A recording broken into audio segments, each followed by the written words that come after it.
February month का current affairs के अंतर्गत प्लेसेस इन न्यूज़ अगर पढ़े भी हों या नहीं पढ़े हों, याद नहीं हो रहे हों, इस वीडियो को देख लो शांति से, 2x पे देख लो, 2 दिन में देख लो, पर देख ही लेना। सारे इंपॉर्टेंट प्लेसेस मैं कवर करूँ, सारे टॉपिक्स होंगे। कुक आइलैंड से लगा के Baltic nation, Netzarim corridors, point Nemo क्या है, कॉन्गो में कुछ कीवू करके जो लेक है उसके आसपास के जो रेबल्स हैं, रेबल ग्रुप, वो सारी चीज़ें हम लोग डिस्कस करेंगे। NB8 कंट्रीज़ क्या होती हैं, इलियत गल्फ क्या है, और बाकी कुछ कुछ चीज़ें तो हो सकता है तुम्हारी जान पहचान की हो, लेकिन उसके आसपास की चीज़ें हम जो है कवर करेंगे हम लोग। और माउंट डुकोनो वगैरह जो है उनके बारे में हम लोग और यहाँ पर बात हो रही है सबसे पहले प्लेस की, कुक आइलैंड की। अब कुक आइलैंड के लिए आपको सबसे पहले तो जाना पड़ेगा ऑस्ट्रेलिया। आप मैप में इमेजिन कर ही सकते हैं कि अगर मेरे सामने वर्ल्ड मैप है तो इधर ऑस्ट्रेलिया है। ऑस्ट्रेलिया के साउथ में, इधर साउथ ईस्ट की तरफ जब आते हैं तो न्यूजीलैंड होता है। न्यूजीलैंड के नॉर्थ में इधर कुक आइलैंड है। हालांकि ये पैसिफिक ओशियन के आइलैंड्स हैं, उनको 3 ग्रुप में इन्होंने डिवाइड किया हुआ है, पोलिनेशिया, माइक्रोनेशिया, मेलानेशिया। तो उस पोलिनेशिया में आता है कुक आइलैंड। अभी रिसेंटली न्यूज़ ऐसी थी कि चाइना और कुक आइलैंड के बीच में कुछ ऐसे समझौते हुए हैं ताकि जहाँ पर मिनरल एक्सप्लोरेशन और बहुत सारे अलग अलग एक तरह से कह सकते हो कि समझौते जो है साइन किए गए। लेकिन अब समस्या ये, न्यूजीलैंड की समस्या बड़ी हुई है, क्योंकि न्यूजीलैंड के अंतर्गत ज़्यादातर ये इनके निर्णय में न्यूजीलैंड का काफ़ी हाथ रहा करता था। तो एक तरह से इन्हीं इंटरनेशनल रिलेशंस के कारण ये थोड़ा सा, भाई अब जो आइलैंड अपने साथ है और किसी दूसरे के साथ समझौता कर रहा है तो थोड़ी सी दिक्कत रहती है। तो उसके चलते ये काफ़ी जियो पॉलिटिक्स चेंज हो रहा था इधर चाइना और यहाँ इन पैसिफिक रीजन्स में। तो उसको लेकर ये न्यूज़ थी। तो अब कुक आइलैंड के बारे में थोड़ा पूछा जा सकता है, तो आप लोग थोड़ा ध्यान रखना है, पॉलिनेशिया का पार्ट है। मतलब मेलानेशिया वगैरह में तो ये पापुआ न्यू गिनी वगैरह, ये सेलेडोनियन आइलैंड, बाकी मार्शल, गुआम आइलैंड वगैरह माइक्रोनेशिया के पार्ट हैं। इधर हम पढ़ते हैं जो French Polynesia, tonga, Hawaiian island जो USA का है, ये सब अपने को पॉलिनेशिया के अंतर्गत याद रखना है, ठीक है। उसके बाद में इसमें जो काम की चीज़ थी ये कि क्योंकि जैसे अभी बताया, चाइना साइन जो कॉम्प्रहेंसिव स्ट्रेटेजिक पार्टनरशिप जो साइन की, उससे न्यूजीलैंड के कंसर्न्स जो हैं बढ़ते जा रहे हैं। खैर, तो ये चीज़ अपने को ध्यान रखना है। उसके बाद में इसमें कुछ चीज़ें आप लोग जो है याद कर सकते हो। इसी का एक हिस्सा है रारोटोंगा आइलैंड। रारोटोंगा भी कुक का ही पार्ट है, तो इसको भी आप चाहें तो पढ़ सकते हैं। बाकी पर्वत वगैरह आपको पढ़ना हो तो ठीक है, नहीं तो कोई दिक्कत नहीं है। आगे बढ़ते हैं। बाल्टिक स्टेट्स जो है न्यूज़ में है कि वहाँ पर जो है रशिया के इलेक्ट्रिसिटी ग्रिड को लेकर ये चर्चा रही है। मतलब उससे काफ़ी जो है उनके रिलेशंस में भी समस्याएं आई हैं। तो उसको लेकर बाल्टिक रीजन क्या हो, एक तो क्वेश्चन ये आ सकता है ना। उसके बाद में NB8 कंट्रीज़ भी इसको लेकर फिर आगे न्यूज़ में रही। तो NB8 कंट्रीज़ क्या है वो भी अपने को देखना है। तो सबसे पहले तो NB8 तो नॉर्डिक और बाल्टिक 8। तो ये चीज़ ध्यान, अब 8 के नाम पे क्या है कि Denmark, Finland, Iceland, Norway, Sweden. तो ये तो नॉर्डिक हो गया, यूरोप वाला पार्ट। और बाल्टिक में एस्तोनिया, लातविया, लिथुआनिया। अब इसको मैं अच्छे से समझाता हूँ, देखो क्या है। अगर मैं यूरोप में जाऊँ तो यूरोप में यहाँ बाल्टिक सागर दिखेगा आपको। तो बाल्टिक सागर के पास एस्तोनिया, लातविया, लिथुआनिया, ELL, ये जो देश हैं ये बाल्टिक नेशन हो गए, ठीक है, ध्यान रखना। उसके बाद में एक शब्द तुम्हें मिल रहा है नॉर्डिक। नॉर्डिक मतलब नॉर्थ, उत्तर। तो नॉर्थ के जो प्लेस हैं वो हमें देखना है। तो नॉर्थ में ये सब आते हैं, नॉर्वे, स्वीडन, फिनलैंड, डेनमार्क और आइसलैंड। ये तो कंट्रीज हो गई, लेकिन इनके बाहर भी जैसे ग्रीनलैंड वाला भी हिस्सा इसका डेनमार्क के अंतर्गत आता है। सबलवर्ड नॉर्वे का है, जेनमेयन नॉर्वे का आइलैंड है। ये सब नॉर्डिक। तो नॉर्डिक मतलब उत्तर, उत्तर में जो स्थित है। ऐसे एक स्कैंडिनेवियन परेशान कर सकता है। तो मेनली नॉर्वे, स्वीडन और डेनमार्क आते हैं, बट कभी कभी आप देखते हो तो इनको भी कंसिडर कर लेते हैं, फिनलैंड को, आइसलैंड को, लेकिन ग्रीनलैंड नहीं करते हैं इसमें। ये चीज़ ध्यान रखना। ये वर्ल्ड मैप में भी मैं आपको कई बार पढ़ा चुका हूँ। तो यहाँ पर हमें 3 चीज़ें याद रखनी है अच्छे से, कि कल को बाल्टिक नेशन बोले तो एस्तोनिया, लातविया, लिथुआनिया, ये लिख लो अच्छे से, एस्तोनिया, लातविया, लिथुआनिया, ठीक है। उसके बाद में दूसरी बात, स्कैंडिनेवियन कहे तो प्राइमरी 3 कंट्री जो है नॉर्वे, स्वीडन, डेनमार्क। अब स्कैंडिनेवियन मतलब यहाँ पर जैसे हमारे यहाँ बुंदेलखंड, बघेलखंड, जो कल्चर शेयर करते हो, लैंग्वेज, कल्चरल लिंग्विस्टिक टाइज हो, जिनके बीच में एक समानता हो, एक इतिहास हो, उसको लेकर इन्होंने, तो ये नॉर्वे, स्वीडन, डेनमार्क मेन हो गए। लेकिन साथ में फिनलैंड कभी कभी लिया जाता है, आइसलैंड कंसिडर कर लेते हैं। तो हालांकि डेनमार्क का ग्रीनलैंड, लेकिन ग्रीनलैंड नहीं लेते हैं किसमें, स्कैंडिनेवियन में। लेकिन नॉर्डिक में सब कुछ कवर हो रहा है। नॉर्डिक में ग्रीनलैंड आता है, इधर नहीं आता स्कैंडिनेवियन। अच्छा, बाल्टिक कंट्री, बाल्टिक स्टेट तो समझ में आ गई, लेकिन उससे बाल्टिक सागर से कौन कौन से देश लगे हैं, ऐसा क्वेश्चन भी आ गया तो क्या करोगे फिर। देखो, बाल्टिक कंट्री, बाल्टिक नेशन अलग चीज़ हो गई, बट इस बाल्टिक उसके आसपास के जितने भी देश हैं, डेनमार्क, नॉर्वे, स्वीडन, फिर बाकी जो छोटे छोटे वहाँ पर जो आइलैंड्स हैं, Finland, Estonia, Latvia, Lithuania, Poland, Germany, मतलब ये वाले एरिया, एस्टोनिया, लातविया, लिथुआनिया और ये पूरे ये रशिया। तो बाल्टिक को अच्छे से याद रखना। दूसरी चीज़ इसमें जो हमने ध्यान रखनी है, NB8 कंट्रीज, तो नॉर्डिक बाल्टिक 8। अब 8 में तुमको अब भी समझा ही दिया मैंने कि नॉर्डिक में तो ये Denmark, Finland, Iceland, Norway, Sweden हो गए, ठीक है। और इसके जो आइलैंड्स है वो तो हैं ही, जो ग्रीनलैंड हो गया, फरोई वगैरह ये सब है। बाल्टिक कंट्रीज एस्टोनिया, लातविया, तो इनका कॉम्बिनेशन देखोगे तो इसराइल और गाज़ा के बीच में लड़ाई है। तो ये नेत्रजिम कॉरिडोर कर को पूछ ले आपसे, तो वहाँ से इसराइल ऑफिशियल्स ने ये कहा था कि वहाँ से हम लोगों ने फोर्स जो है वो हटा ली है, और एक तरह से तब ये नाम आया था नेत्रजिम कॉरिडोर। नॉर्डिक और बाल्टिक का है ये, ठीक है, अच्छे से याद रखेंगे आप। तो अब जैसे वर्ल्ड मैप इधर इधर आप आओगे और थोड़ा सा नीचे, तो यहाँ के आसपास आप जब तो कल को पूछे नेत्रजिम कॉरिडोर, तो ये एरिया है 6 किलोमीटर के आसपास का है, गाज़ा स्ट्रिप में है, मेडिटेरेनियन सीप से भी लगा है, इधर इसराइल से लगा हुआ है। तो Netzarim corridor 6 kilometre long stretch of land, ये कहाँ है, गाज़ा पट्टी में है, ठीक है, जो कि साउथ गाज़ा और नॉर्थ गाज़ा को डिवाइड भी करता है। इस तरह से याद रखना। और इसराइल की मिलिट्री यहाँ पर हुआ करती थी 2023 से 25 का जो वार चल रहा था उसमें, और नेत्रजिम कॉरिडोर जो है कॉन्फ्लिक्ट के टाइम उसके कंट्रोल में था इसराइल के, इसलिए काफ़ी ज़्यादा न्यूज़ में रहा। इसके पहले आपको ऑलरेडी मैं कुछ क्रॉसिंग्स वगैरह पढ़ा चुका हूँ, शायद रिवाइज कर लो तो बहुत अच्छी बात है। रफ़ा क्रॉसिंग इधर इजिप्ट और गाज़ा के बीच में है, एरेज इधर गाज़ा और इसराइल की तरफ आपको दिखेगा, वादी गाज़ा ये तुम्हें पता ही है। ये सारी चीज़ें मैंने आपको ऑलरेडी पहले दूसरे वीडियोज़ में कवर करा दी है। अब एक है पॉइंट नेमो। अब ये पॉइंट नेमो जो है बहुत ही गजब का कॉन्सेप्ट है, oceanic pole of inaccessibility in southern Pacific. क्या होता है, कॉन्सेप्ट होता है, जैसे मान लो कोस्टल रीजन से, किनारे से समुद्र का सबसे लंबा पॉइंट कौन सा हो सकता है, तो वो दुनिया में समुद्र का जो सबसे लंबा पॉइंट है वो पॉइंट नेमो है। इसको ऐसा समझो कि तुम कहीं से भी किनारे से मैक्सिमम समुद्र का बिंदु, मतलब आप किनारे पे खड़े हो, लैंड मास पे खड़े हो, और सबसे दूरी वाला पॉइंट, अब कोई बोलेगा सर यहाँ से तो मैं ये मेरे लिए दूर हो जाएगा, लेकिन इससे तो पास में हो जाएगा वो ऑस्ट्रेलिया से।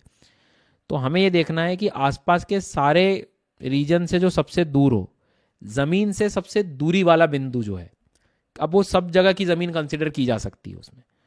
मतलब अगर आप कहो कि अरे नहीं सर इंडिया से तो मैं बहुत दूर चला जाऊँ पैसिफिक में, नहीं, लेकिन वहाँ ऑस्ट्रेलिया पास में आ जाएगा वो पॉइंट के, कुछ भी कोई पास में आ सकता है, तो ये वो पॉइंट है जहाँ पे आप कह सकते हो कि हर किसी लैंड से सबसे ज़्यादा दूर है वो। तो एक ऐसा बिंदु जो ज़मीन से सबसे ज़्यादा दूर है, ठीक है। तो ओशियन पोल ऑफ, मतलब ओशियन का वो छोर है जो सबसे दूर है लैंड से, फील करो मेरे शब्दों को, ज़मीन से सबसे दूरी वाला पॉइंट, ठीक है। तो पॉइंट नेमो पैसिफिक ओशियन में है, ये अपने को ध्यान रखना है। रिमोटनेस के लिए, अब दूर है तो रिमोट होगा वो, मतलब वहाँ कुछ नहीं मतलब ज़्यादा पाया जाता। तो वहाँ पर हमारे जो विमेन नेवल ऑफिसर्स हैं वो पहुँचे थे। इसे ग्रेवयार्ड ऑफ सैटेलाइट्स कहते हैं। यहाँ पर काफ़ी ज़्यादा सैटेलाइट्स के जो रिमेन्स हैं वो पाए जाते हैं, यहीं पर जनरली आकर जो है उनका वेस्ट आप लोग देख सकते हो। और ओशन पोल ऑफ इनएक्सेसिबिलिटी इसको बोला जाता है, साउथ पैसिफिक ओशियन में है, ये चीज़ याद रखना। कैप्टन नेमो के नाम से इनको रखा गया था, वो सब कुछ ठीक है। तो ये थोड़ा कहाँ है, इन सब चीज़ों को ध्यान रखना। इसके बाद में इसे ग्रेवयार्ड ऑफ सैटेलाइट्स भी कहते हैं, इन चीज़ों को भी आप लोग थोड़ा सा ध्यान रखना। तो जो इंडियन नेवी की जो शिप वेसल है वो तरीनी, वो उसके साथ ये जो गए थे यहाँ पर, तो उसको लेकर ये प्लेस न्यूज़ में था। उसके बाद में ब्रह्मगिरी जो वाइल्ड लाइफ सेंचुरी है, ठीक है, तो उसको जब आप देखोगे तो कर्नाटक में सबसे पहले तो अपने को ये याद रखना है।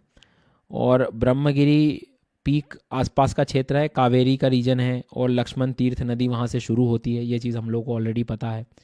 कार्डमम कॉफ़ी के प्लांटेशन होते हैं वहाँ पर। उसके बाद में लॉयन टेल्ड मैकॉक मिलता है। आपने कई बार मेरी नेशनल पार्क की क्लास देखी होगी। लॉयन टेल्ड मैकॉक का आप स्टेटस बताओ क्या है, क्रिटिकली इंडेंजर्ड है कि वल्नरेबल है, ठीक है। उसके बाद में तो यहाँ पर ट्राइबल विलेज जो है ब्रह्मगिरी वाइल्ड लाइफ सेंचुरी के आसपास बनाने को लेकर काफ़ी ज़्यादा जो है कंसर्न रेज हुए थे, तो उसको लेकर ये न्यूज़ में था। उसके बाद में डेमोक्रेटिक रिपब्लिक ऑफ कॉन्गो की अपनी अलग लड़ाई चल रही है। अफ्रीका में जाएंगे हम, DRC। अब वहाँ पर क्या है, रवांडा और इसकी बॉर्डर पर एक लेक है, लेक कीवू, वो एक तो याद रख लो आप, कीवू लेक। वहाँ कीवू रीजन भी है, तो कीवू रीजन अफ्रीका का इतना याद करना। तो वहाँ पे एक जो रेबल लड़ाई चल रही है M23। M23 का मतलब मार्च 23, 2009 से आया है, जब इनका ये तुत्सी लेड रिवॉल्ट जो ईस्टर्न कॉन्गो का, उनके बीच में समझौता वगैरह हुए थे, तो वो एक बार अपने लिए ज़्यादा अभी फ़िलहाल काम का नहीं। बट ये याद रखना है कि M23 क्या है, तो ये भी एक ग्रुप है। तुत्सी लेड रिवॉल्ट, ये शब्द, ये सब अफ्रीका से याद रखना है। कॉन्गो के ईस्टर्न पार्ट में अपने को याद रखना है ये सब, ठीक है, ईस्ट साइड पे याद रखेंगे हम। कीवू रीजन में आप याद रखेंगे, बिल्कुल।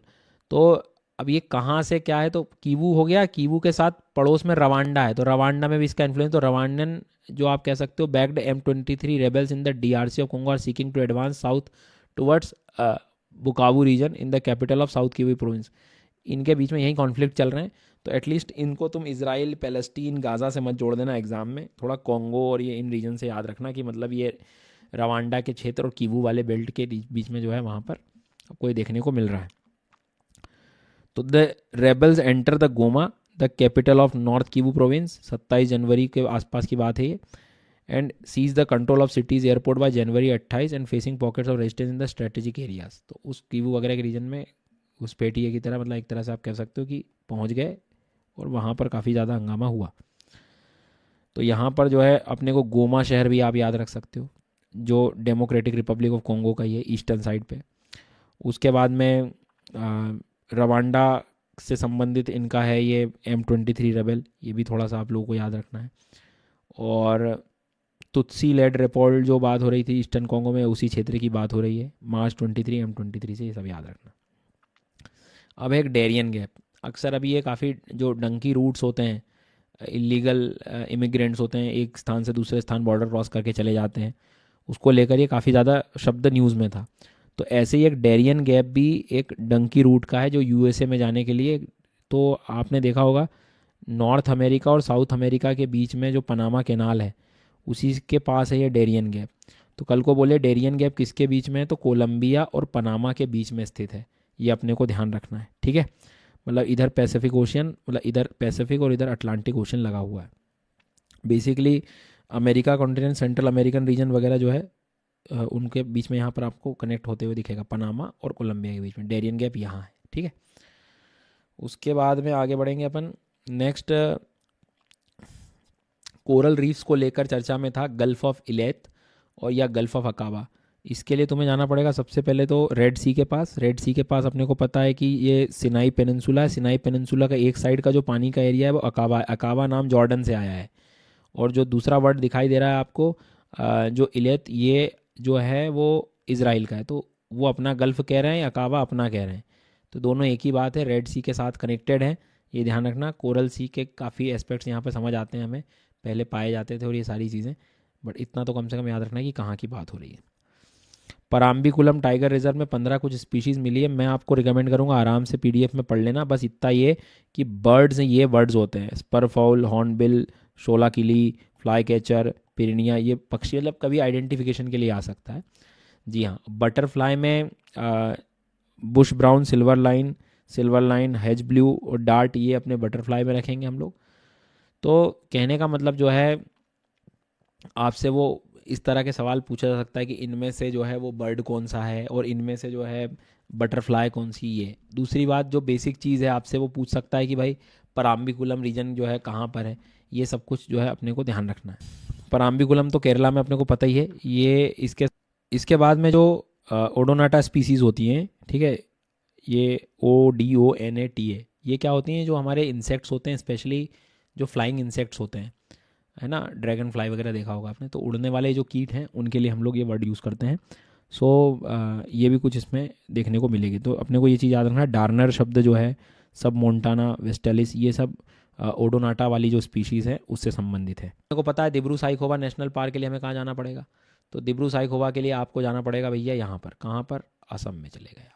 असम में चले तो गए, लेकिन आपको ये भी याद रखना है कि कहाँ है ये, तो दिब्रू साइखोवा मिलेगा आपको ब्रह्मपुत्र रिवर के पास, तो ये भी एक अच्छे से याद रखना, तो ये भी न्यूज़ में है। बाकी तो आपको मैंने काफ़ी बार ये पढ़ाया हुआ है। तो ईस्टर्न पार्ट ऑफ असम में है, ब्रह्मपुत्र रिवर सिस्टम के साथ है, इनको अपने को याद रखना है। अटकामा डेजर्ट को लेकर भी आप पढ़ सकते हो, यहाँ पर भी काफ़ी ज़्यादा उसके साउथ में वहाँ पर लिथियम डिपॉजिट्स वगैरह हैं, चिली, अर्जेंटीना, तो यहाँ आप लिथियम ट्राइंगल याद रख सकते हो। तो अर्जेंटीना, बोलीविया और चिली के क्षेत्र आते हैं। तो आपसे वो पूछ सकता है कि driest desert in the world सिर्फ हॉट वाले में कंसीडर करना, अंटार्कटिका में नहीं, तो इससे ज़्यादा और मिलता है ड्राइएस्ट। बाकी तो बेसिक चीज़ है, यहाँ पर ज़्यादा कुछ ये ऑलरेडी पढ़े होते हैं। Next one is golden headed cisticola. अब ये सिस्टिकोला पक्षी है, याद रखना, जो मथिकेट्टन शोला नेशनल पार्क में मिला। मथिकेट्टन अपने को पता है केरला की तरफ जाएगा, ठीक है, ये चीज़ भी अपने को याद रखना है। इसके पहले भी हमने केरला में जो पढ़ा था वो भी अपने को पता होना चाहिए, पराम्बिकुलम, उसे मत भूलना, ठीक है। तो शोला वगैरह तो तुम्हें पता है टेम्परेट फॉरेस्ट होते हैं, जो शीतोष्ण उष्णपोष्ण कटिबंधीय जो वन होते हैं उनको हम लोग कह रहे हैं, ठीक है। ट्राइबल ग्रुप यहाँ पर मुथुवन भी आपको देखने को मिलेगी। और ये मथिकेट्टन शोला टाइगर रिजर्व नहीं है, ध्यान रखना, ये पक्षी होता है, इसको अच्छे से आप लोग याद रख लीजिएगा। ऑस्ट्रेलिया, एशियन कंट्रीज़ वगैरह में देखने को अपने को मिल सकता है। और न्यूजीलैंड में जो माउंट तारानाकी है, ये अभी आजकल न्यूज़ में रहा है, जिसे हम एगमॉन्ट भी कहते हैं। आपको याद होगा हमारे भारत में कुछ नदियाँ को प्रदूषण से बचाने के लिए उनको एक सेल्फ आइडेंटिटी दे दी थी, कि मतलब आप जो है अब इंडिविजुअल उन्हें घोषित कर दिया था, है ना, लिविंग एंटिटी, जीवंत इकाई बोल दिया था। तो ये कॉन्सेप्ट सबसे पहले न्यूजीलैंड ने शुरू किया था। वहाँ पे वांगनुई जो नदी है उसको दुनिया की सबसे पहली लिविंग एंटिटी की, अगर आप ये इसमें भी जीवन है ऐसा मान लिया था हमने।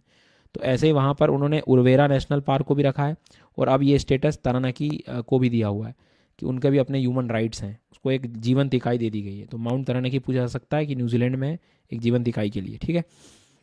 पार्वती अर्गा बर्ड सेंचुरी, ये आपको पता होना चाहिए, ये रामसर साइट्स वगैरह में हम पढ़ते रहते हैं, उत्तर प्रदेश में आपको देखने को मिलेगा। तो ये बेसिक चीज़ है। इसके बाद में होलांगापुर गिबन सेंचुरी, तो ये गिबन सेंचुरी आपको असम में जा देखने को जा मिलेगी। और उसके बाद में होलॉक गिबन्स के लिए फेमस है। बोगडोई रिवर जो है यहाँ पर आप लोग पढ़ सकते हो, बोगडोई रिवर, ठीक है। नेक्स्ट वन जैग्रोज माउंटेन कहाँ है, तो ये ईरान में है। इसको लेकर काफ़ी न्यूज़ थी कि यहाँ पे कुछ अर्थक्वेक वगैरह की बात थी, थोड़ा सा डिप्रेशंस, मतलब नीचे की स्थिति बनती जा रही है यहाँ पर प्लेट मूवमेंट्स में। तो जैग्रोज याद रखना, ये ईरान का है, ये हम ऑलरेडी काफ़ी बार मैपिंग में पढ़ चुके हैं। Next one is Kaziranga national park. Kaziranga में जब हम लोगों को पता है तो काजीरंगा राष्ट्रीय उद्यान जो है वो तो ठीक है असम में है, ये बेसिक चीज़ है। यहाँ पर ब्रह्मपुत्र रिवर है, ये अच्छे से याद रखना है अपने को।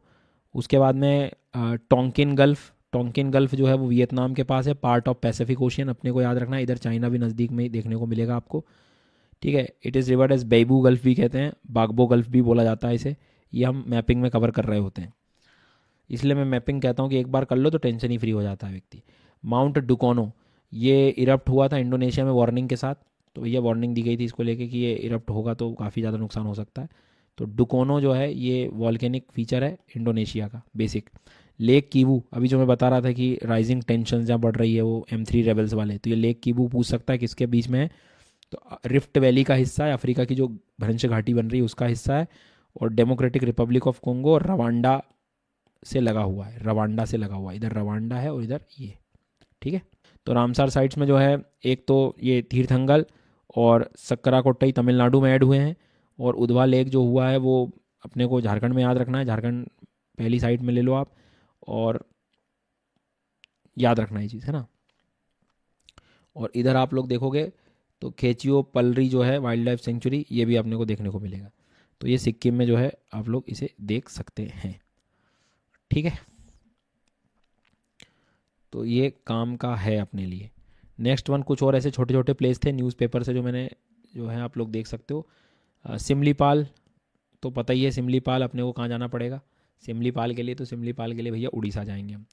कुछ सिटी, एक माइन थी सिमंदाओ माइन, सिमंदाओ माइन गिनी में है, अफ्रीका के क्षेत्र में, है ना, नोट डाउन कर लेना सिमंदाओ माइन। फिर कुछ शहर हैं जैसे ये मिलते रहते हैं क्लिपिंग्स में, तो जिसमें पलमायरा जो है वो सीरिया में है, और बुलेंगो जो है डेमोक्रेटिक रिपब्लिक